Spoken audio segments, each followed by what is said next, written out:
এক মুজিব লোকান্তরে, লক্ষ্য মুজিব ঘরে ঘরে। আদালত থেকে কারাগারে নেওয়ার পথে এ স্লোগান দেন সাবেক আইসিটি প্রতিমন্ত্রী জুনায়েদ আহমেদ পলক। এ সময় স্লোগান শুনে তার পরনের হেলমেট নামিয়ে দেন পুলিশ। 20 আগস্ট জুলাই আন্দোলনে ঢাকার মোহাম্মদপুরে হোসেন নামে এক ট্রাক চালক নিহতের মামলায় পলককে গ্রেপ্তার দেখানো হয়। এদিন কারাগারে নেওয়ার সময় সাংবাদিকদের সামনে এ স্লোগান দিতে দেখা যায় তাকে। সাংবাদিকরা পলক ভাই কিছু বলবেন জিজ্ঞেস করলে উত্তরে তিনি বলেন, এক মুজিব লোকান্তরে, লক্ষ্য মুজিব ঘরে ঘরে, যার প্রমাণ আজিজুর রহমান। 15 আগস্ট ধানমন্ডি 32 নম্বরে শ্রদ্ধা জানাতে গিয়ে মারধরের শিকার রিকশা চালক আজিজুর রহমানকে উদ্দেশ্য করে এ কথা বলেন সাবেক এই প্রতিমন্ত্রী।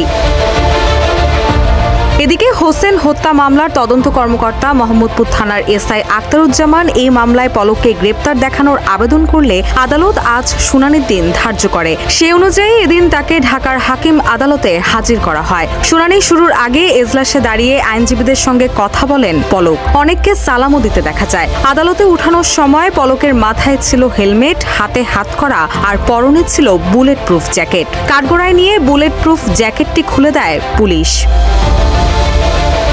এদিন সকাল 10:30টায় ঢাকা মহানগর হাকিম এম মিসবাউর রহমান এজলাসে বসেন। শুনানি শুরু হলে আদালত রাষ্ট্রপক্ষের আবেদন মঞ্জুর করে পলককে গ্রেপ্তার দেখানোর নির্দেশ দেন। এ সময় কাঠগড়ার একেবারে সামনে গিয়ে দাঁড়ান পলক। তদন্ত কর্মকর্তা আদালতকে বলেন, গত বছর 19 জুলাই মোহাম্মদপুরে ট্রাক চালক হোসেন নিহত হন। এই ঘটনায় আসামি জুনায়েদ আহমেদ পলকের জড়িত থাকার তথ্য প্রমাণ পাওয়া গেছে। এজন্য তাকে গ্রেপ্তার দেখানোর আবেদন করছি।